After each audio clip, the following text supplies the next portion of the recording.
जब उनको परमेश्वर के दास ने देखा तो उन दूतों ने अपने पंखों से अपने चेहरों को ढका हुआ था और 2 पंखों से अपने पैरों को ढका हुआ था। और मैंने आपको बताया था इनका मतलब प्रोफेटिकली ये है कि वो दूत ये नहीं चाहते थे कि उनके चेहरे को देखकर उनकी तुलना परमेश्वर से की जाए। वो हम्बल रहना चाहते थे और नहीं चाहते थे कि उनकी जो परमेश्वर की महिमा है कोई उनके साथ परमेश्वर को कंपेयर करे और परमेश्वर की महिमा है जो घटे, वो नहीं चाहते थे। इसलिए उन्होंने अपने चेहरे को अपने पंखों से ढका हुआ था। पांवों को ढकने का मतलब था अपनी चाल को शुद्ध करना, अपने जीवन में अपने परमेश्वर के साथ जो चाल चलन है आपका उसको एक्यूरेटली लेके चलना। यहां पर जब 4 चेहरों का जिक्र आता है हम क्या देखते हैं कि 4 सुसमाचार हैं, 4 तरह के सुसमाचार, जिसमें से एक शेर के समान है अगर आप देखें, एक बैल के समान है, एक मनुष्य के समान है और एक उकाब, उड़ता हुआ उकाब पंछी के समान है। अगर हम इन चारों चीजों को देखें तो ये परमेश्वर का एक मैसेज है। एक भी चीज बाइबल में ऐसी नहीं है जो परमेश्वर ने की हो और उसमें आपको सिखाने के लिए एक भी मैसेज ना हो। जब प्रभु यीशु मसीह ने उस लड़के को चंगा किया, 38 साल के रोगी को चंगा किया और कहा अब फिर से पाप मत करना, ऐसा ना हो इससे भारी मुसीबत तुझ पे आन पड़े। इसका मतलब क्या? हीलिंग लेने से पहले भी और हीलिंग लेने के बाद भी मुझे पाप से क्या रहना है? दूर रहना है। अगर मैं पाप से दूर नहीं रहूंगा तो हो सकता है जो 38 साल से जो रोग था, यीशु मसीह ने कहा इससे भी भारी मुसीबत कोई आ सकती। इमेजिन करो 38 साल में उस व्यक्ति ने अपने सारे फ्रेंड्स लॉस्ट कर दिए थे, क्योंकि उसने कहा, यीशु मसीह ने कहा तू हील होना चाहता है? कहता हाँ, पर मेरे को कोई बंदा नहीं हैगा कि स्वर्गदूत जब पानी हिलाते हैं तो मुझे जल्दी से उतार दे। मैं हील तो होना चाहता हूं पर मेरा कोई रिश्तेदार नहीं, मेरे परिवार ने भी मुझे छोड़ दिया है, मेरे दोस्तों ने भी छोड़ दिया है, कोई ऐसा नहीं जो मुझे आके उस पानी में, कुंड में उतार दे। इतनी बड़ी मुसीबत में होने के बावजूद यीशु मसीह ने क्या कहा? इससे भी भारी मुसीबत तुझ पे आ सकती है अगर तू पाप नहीं छोड़ेगा। यीशु मसीह ने एक एक वर्ड में हमें एक रेवलेशन दी है, हमें एक मैसेज दी है। यह बात मैंने इस पद से इसलिए शुरू की है कि आपको यह बात समझ हो कि परमेश्वर अगर आपको देखता है वो इस आंख से, इस सोच से, इस दिल से देख रहा है कि मैं अपने बच्चों को बेस्ट देना चाहता हूं, बी बेस्ट।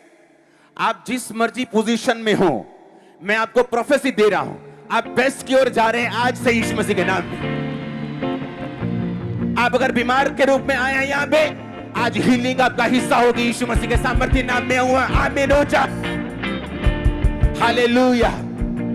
अब 4 चेहरों का जिक्र बाइबल में किया गया। उन 4 चेहरों को आप स्क्रीन पे हम देखेंगे।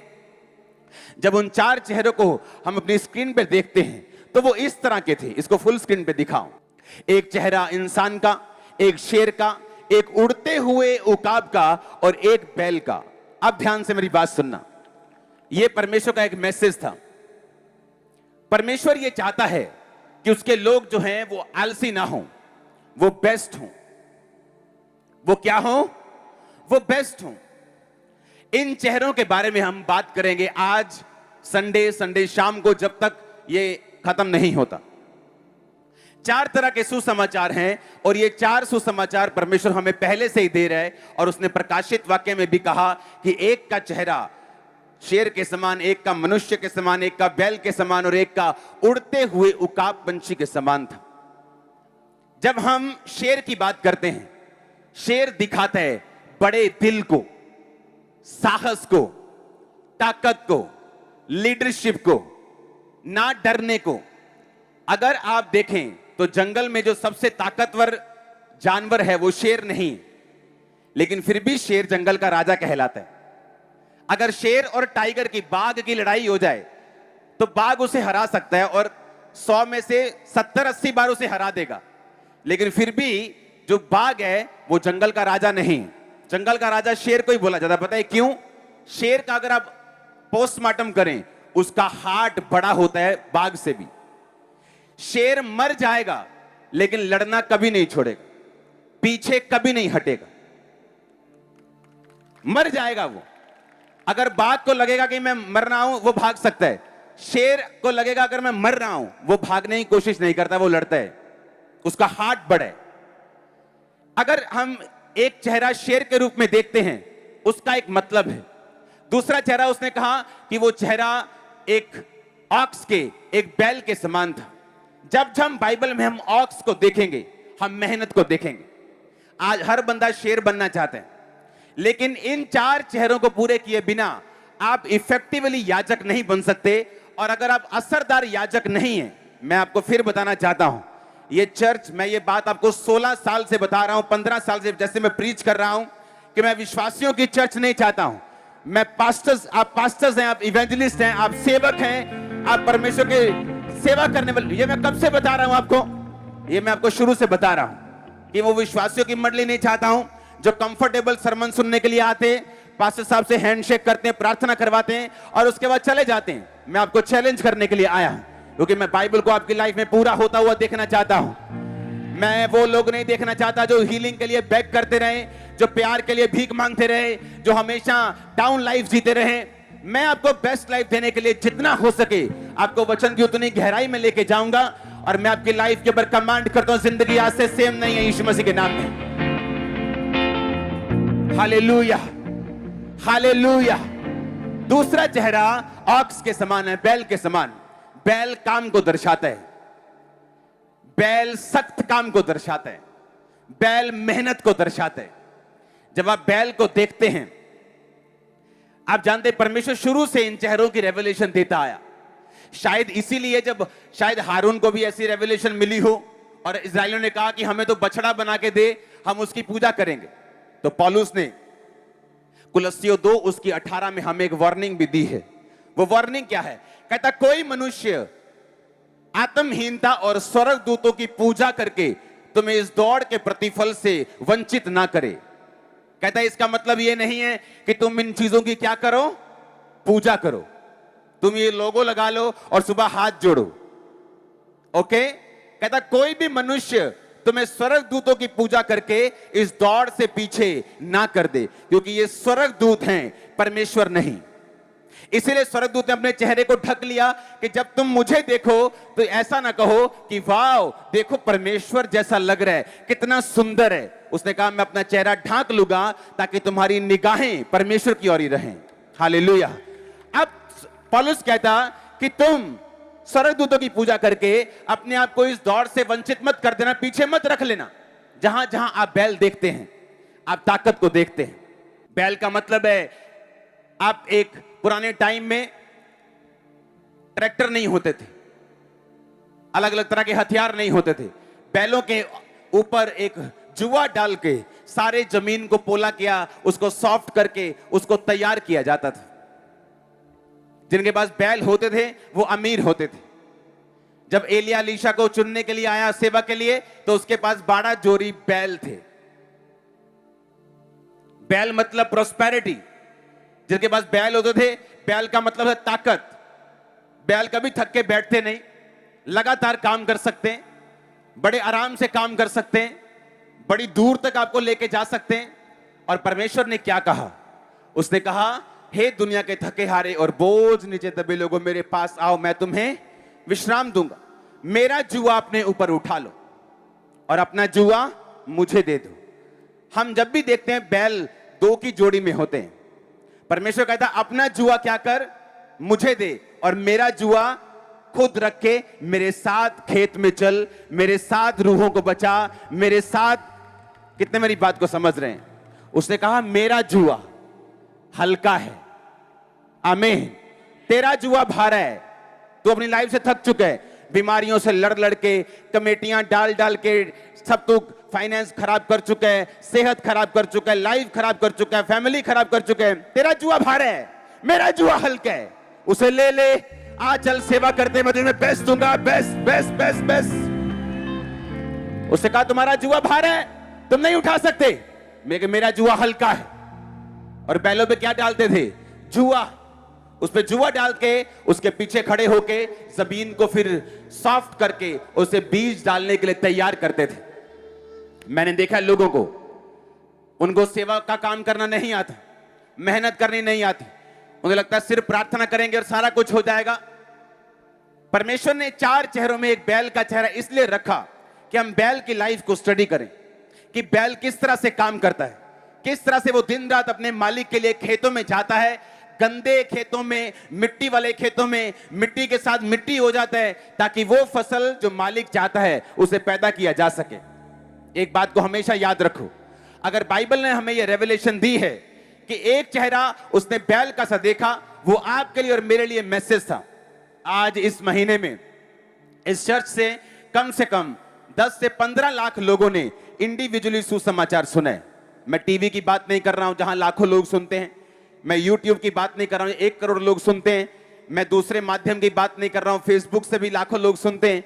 मैं सिर्फ इंडिविजुअल बात कर रहा हूं, अकेला अकेला, ऐसे मैं और ऐसे सड़क पे जाके ऐसा एक तू 15 लाख एक महीने में लोगों ने सुसमाचार सुना है। अब सुनो ध्यान से, आपको क्या लगता है कि सिर्फ प्रार्थना से हो रहा है? आज जो काम मेरी टीम कर रही वो काम मैंने किया है। आज भी आपके क्रिश्चियन गांव में अगर आप मुझे लेके जाएंगे, मैं आपको रास्ता बताऊं, कौन सा घर किधर है, कौन सी गली किधर है। और जब मैं ये काम पंफलेट बांटने के लिए और सुसमाचार देने के लिए जाता था, दुखी होकर नहीं, एक्साइटमेंट में। और मोस्टली मेरा विरोध उस गांव के क्रिश्चियन लड़के करते थे। कभी किसी के साथ लड़े नहीं, अपना काम किया, सुसमाचार, प्रचार। और आज जो मैंने बोया था मैं लाखों की गिनती में काट रहा हूं। अगर हम मेहनत नहीं करेंगे, अगर हम बैल के समान नहीं होंगे, तो बाइबल का एक वचन मैं आपको पढ़ाना चाहता हूं। नीति वचन 14 उसकी 4 आयत को पढ़ेंगे। लिखा, जहां बैल नहीं वहां गौशाला स्वच्छ तो रहती है, पर बैल के बल से अनाज की बढ़ती होती है। जहां बैल नहीं है, कहता गौशाला स्वस्थ और स्वच्छ रहती है। कुछ करना ही नहीं तो विरोध तो होना ही नहीं, कुछ करेंगे तो पंगा बढ़ेगा। हां, कुछ करना ही नहीं तो खर्च होना ही नहीं, कुछ करना ही नहीं तो बसें भी नहीं चाहिए, कुछ करना ही नहीं तो विरोध भी नहीं होगा। स्वच्छ लाइफ जिएंगे। ना ना ना ना ना, साडे कैरियर ਨੂੰ कुछ ना हो जाए, ना ना ना हमारे फाइनेंस को कुछ गड़बड़ ना हो जाए, हाँ ना ना ना पीछे पड़ जाएंगे ये लोग यीशु मसीह का नाम लिया, ना ना ना मेरे बिजनेस को कुछ नहीं होना चाहिए। चुप चुप करके काम करते हैं। वचन कहता जहां बैल नहीं है, सब कुछ स्वच्छ तो है, सब कुछ साफ तो है, पर बैल के बल से अनाज की बढ़ती होती है। अनाज का मतलब रूहें, अनाज का मतलब जो सोल्स बचने वाली रहती हैं, उनकी बढ़ती अगर करनी है तो तुमको बैल की तरह काम करना पड़ेगा। बाइबल कहती है तुमको शेर की तरह भी काम करना पड़ेगा, तुमको दलेरी दिखानी पड़ेगी, तुमको डर अपना निकालना पड़ेगा, एक कदम तुम्हें बढ़ाना पड़ेगा। ऐसा नहीं है कि जब गोलियत को दाऊद मारने के लिए गया तो दाऊद निडर था, वो बेडर था, ऐसा नहीं था। अपने डर के बावजूद वो गोलियत को पीछे बढ़ के नहीं, बल्कि उसने आगे फॉरवर्ड होके मारा था और वो उसके माथे पे लगा था। शेर का मतलब आपको निडर होके चलना है। शेर का मतलब आपको बड़ा दिल होके, बड़ा दिल रख के आप क्रिश्चियनिटी में सेवा कर सकते हैं, बड़ा दिल करके। ऐसे क्वेश्चन आएंगे आपकी लाइफ में, आप उसे सेवा को छोड़ देंगे बड़े आराम से, क्योंकि उन क्वेश्चंस का आपके पास जवाब नहीं होगा जब तक शेर की तरह बड़ा दिल नहीं होगा। अगर शेर की तरह बड़ा दिल होगा, आप हर चीज को ओवरकम कर लोगे। हर सवाल का जवाब अगर ना भी हो तो भी आप परमेश्वर की सेवा को करोगे, क्योंकि शैतान को यह बात मालूम है। उसे मालूम है कि एक व्यक्ति का मसीह में आना, उसका चंगा होना। बाइबल कहती है यीशु मसीह पतरस के सास के घर गए और पतरस की सास बीमार थी। यीशु मसीह ने उसे टच किया, वो खड़ी हो गई, और लिखा जैसे वो खड़ी हुई वो परमेश्वर की सेवा टहल करने लगी। इसका मतलब वो आपको हील करता है अपनी सेवा करने के लिए। उसने जक्कई को माफ किया अपने पीछे चलने के लिए। परमेश्वर का लास्ट टारगेट यही है कि आप प्रचार करें, आप सेवा करें, आप लोगों को परमेश्वर के बारे में सिखाएं, उन्हें चेला बनाएं। और यही ब्लेसिंग का कारण मैंने देखा है। जो ब्लेसिंग सेवा करने वाले लोगों की लाइफ में है, जो प्रोटेक्शन उनके परिवार की, उनके फाइनेंस की, उनकी लाइफ की, वो किसी विश्वासी की लाइफ में नहीं है जो सेवा करने वालों की लाइफ में। क्यों? वचन कहता है, परमेश्वर ने कहा मैं तुम्हें बेस्ट दूंगा, मैंने तुम्हें चुना ही इसलिए है। आप चर्च में क्यों आ रहे हैं? मोस्टली लोग हील हो चुके हैं चर्च में आके, बहुत से लोगों की दुष्ट आत्माएं जा चुकी हैं। अब चर्च आने का फिर क्या मकसद है? ताकि हम परमेश्वर के वचन को सीखें, ताकि परमेश्वर के हाथ में क्या है वो सीखें, और उसके बाद हम सेवा के काम में जाएं और सेवा करें, ताकि जो कुछ परमेश्वर में बेस्ट देना चाहता है हमारी लाइफ में एंटर कर सके। परमेश्वर ये चाहता है आपकी लाइफ में। इसलिए उसने कहा, यहोशू ने कहता, मैं तो अपने घराने समेत यहोवा की सेवा करूंगा। अगर सेवा सबने नहीं करनी तो वो क्यों बोलेगा आम पब्लिक को कि मैं तो अपने घराने समेत यहोवा की सेवा करूंगा? तुम चुन लो तुम किसकी सेवा करना चाहते हो। अगर सब लोगों की सेवा नहीं लगी हुई तो फिर उसने ऐसा क्यों बोला? उसको मालूम था कि तुम बनाए ही सेवा करने के लिए गए हो। हर बंदा पास्टर नहीं, हर इवेंजलिस्ट नहीं, लेकिन हर बंदा सुसमाचार को सुनाने वाला होना चाहिए। आज एक बुजुर्ग होके हॉस्पिटल के चक्कर मारने की बजाय अगर हम सुसमाचार में चले जाएं तो परमेश्वर हमारी सेहत का ध्यान रखेगा। हमें लगता है हम तो ओल्ड हो गए, हम तो बूढ़े हो गए। क्या बूढ़े होके हम खाना खाना छोड़ देते हैं? क्या टीवी देखना छोड़ देते हैं? क्या घूमना फिरना छोड़ देते हैं? क्या शादियां अटेंड करना छोड़ देते हैं? सब कुछ तो करते हैं पर सुसमाचार का प्रचार नहीं करते। और इसीलिए इस चीज को शैतान टारगेट बना के आपकी सेहत को, लाइफ को टारगेट करता है और हम कुछ नहीं कर पाते। क्यों? क्योंकि वचन टूटा। परमेश्वर ने कहा मैं तुम्हें बेस्ट देना चाहता हूं, लेकिन तुम मेरे याजक होंगे तो मैं तुम्हें बेस्ट दूंगा। हालेलुया। उसने कहा वो शेर का चेहरा बड़े दिल को दर्शाता है, बड़े हार्ट को, लीडरशिप को। शेर अपने झुंड को लीड करता है, अपने झुंड का अगवा बनने रहने के लिए वो फाइट करते हैं, मौत तक भी फाइट करते हैं। इंसान के चेहरे का मतलब है ह्यूमन, एक चेहरा ऐसा जो ह्यूमैनिटी को दर्शाता है, जो आपके इंसानी रूप को दर्शाता है, जहां आप लोगों के दुख में शामिल हो सकते हैं, उनके सुख में शामिल हो सकते हैं, उनसे ह्यूमनली बात कर सकते हैं, आप एक दूसरे के लाइफ में सेवा कर सकते हैं, आप अनाथों की सेवा कर सकते हैं।